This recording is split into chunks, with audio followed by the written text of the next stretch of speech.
right, my number 19 is Galileo Galilei.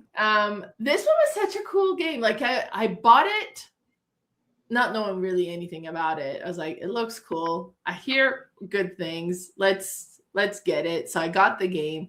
And then I was meeting up with Carla. And she's like, oh, bring that game. We'll play it. So we brought it and we played it. And it's just like so interesting. Like you have the action, like where you have the telescope. The telescope moves up and down. And you can go and select the actions you want to do. But if you skip ahead, then you kind of, and then you always have to do the top one. No, you know what? I don't know if you always have to do the top one. I thought you always had to do the top one. And I was doing it, but I'm not sure that you have to. You just have to move. You can move it up to 3 spaces. Right. But I was always stop at the top one thinking I had to. But I see. Yeah, no, you don't have to do that. And either. She's like, oh, no, you don't have to.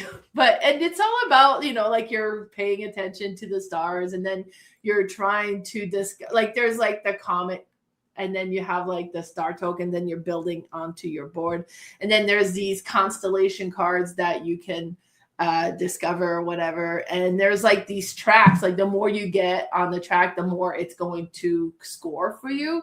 So you're trying to build up on these tracks as well. And these are different every time because when you set up the board, you set it up differently. Same with your actions. Like when you place your actions, they'll no, because when you activate one, it moves it down, doesn't it? So then that thing moves all the time.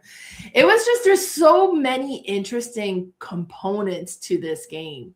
And then you had these dice, and I'm just seeing them there. Like it was like just everything in this game was so interesting, the way that it all came together. And it wasn't like an overly complicated game. I didn't play this kind of be like, except, if you kind of create rules that don't have to be created like I did, it's like, wait, no, I got to stop here. That's right. So to me, don't do that. But it was just such a satisfying, interesting game. And you have like every time is it where you get the cards, like it builds up and then you can move on the top. Like there's a lot of moving components to it. So definitely there's that going for it. But because of the thematic, like sometimes when the theme matches a game well, everything flows and makes sense. Because I remember like you're moving the books on the top of the areas and you're trying to get stuff that'll give you more things. So you land on it and you get to collect those things. I think I cheated because I thought if it's a blank, you just skipped it, but you have to stop at the blank and you just get nothing on that particular turn. So I think a couple of times I skipped it before Carla realized, what are you doing? But I kept stopping at the other thing. So, I helped myself in one section and hindered myself in another. That's the way it works with learning games, right? When you're playing a game to learn it the first time, you'll play it. I always like watch a tutorial, kind of review the book, play the game, watch a tutorial, kind of catch everything we did wrong. Then the second play will be good. Yeah. But yeah, this was such an interesting one. Have you played this one, Kayla? Yes, yeah, I quite like this one. I played this one at Car Treat and bought it pretty much immediately afterwards. Yeah, it's a good one for sure. Yeah. But that is my number 19, Galileo Galilei. Very good choice. My number 17 is Galileo Galilei. Nice. Yes, so we have an overlap in the same thing. So yeah, just to kind of add on with what Mel said, it's so thematic. Like my spouse and I, we like doing astronomy type things. We live out in the middle of nowhere, so we have like really nice like dark skies. So we do a lot of like aurora going out things and stuff like that. So one of the things that I think is just like a fun little thematic draw is that the different colors of the dice that you're using are supposed to represent the different elements that make up cosmic things like planets and stars. So I think that that's kind of cool because, if you have, this sort of planet, you might have more hydrogen in it, so it's more yellow, and this other planet Oh, also okay, has yeah. yellow. So yeah, so it's like it's not important for gameplay at all, but it's just I kind don't of think like, that got pointed out to me when we played it. It was just like, this is the yellow dice and this yeah. is Yeah, so like you'll see ones that'll have like, some of them will have like high yellow, and then another one will have a high yellow, and I don't know whether they're necessarily even scientifically accurate, but that's like right. kind of the general idea of it. Yeah, and then just like the university track on the top right over there, that you can kind of go up and learn things and then get more bonuses from it. And then the publishing of the books is on your game board there, and that's the part where Mel said that she was taking the blank spots and going kind of all the way to the end there. But and then the other part of it too, that is like the part I can't figure out, is the Inquisitors.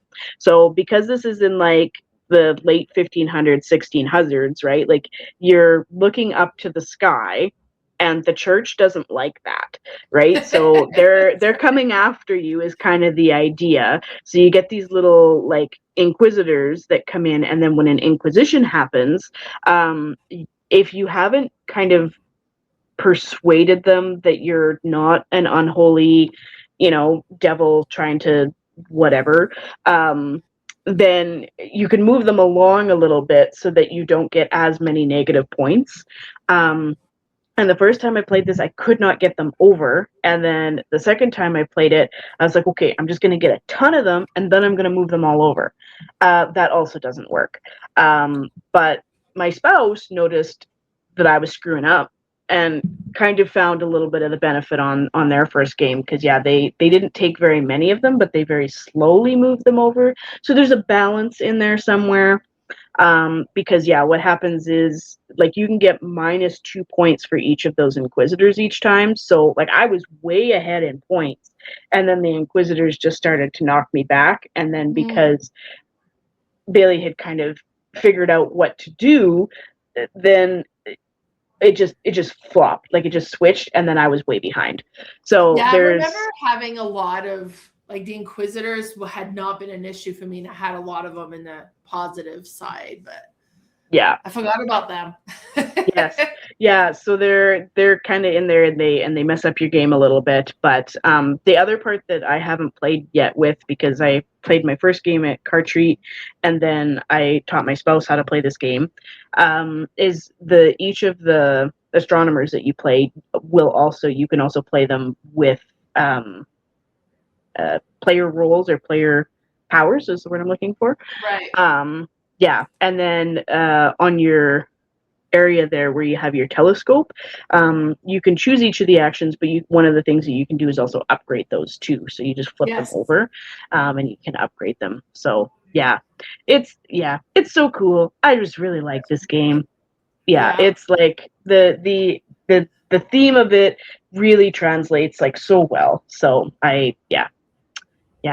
if you're into astronomy, even like this many, you should check it out. 100%. It was cool.